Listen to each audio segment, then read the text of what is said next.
How many teams realistically are in play here?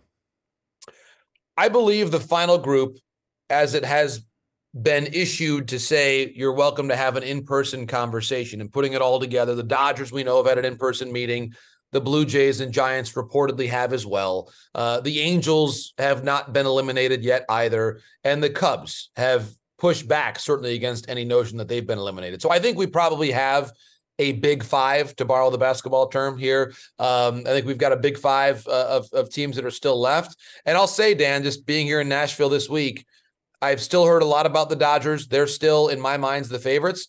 But the team I've heard the second most is the Blue Jays. And I really believe Toronto has it may be a surprise here, but I think they have a compelling case to be made. They've got a beautiful state-of-the-art, Dan, one of the nicest sports facilities I have seen in my life of any sport is what they've got right now in Dunedin, Florida. And we know that Shohei visited there earlier this week to see for himself. So Shohei being a process-driven person, someone who's enamored with the concept of constantly improving and finding new ways to reach your potential.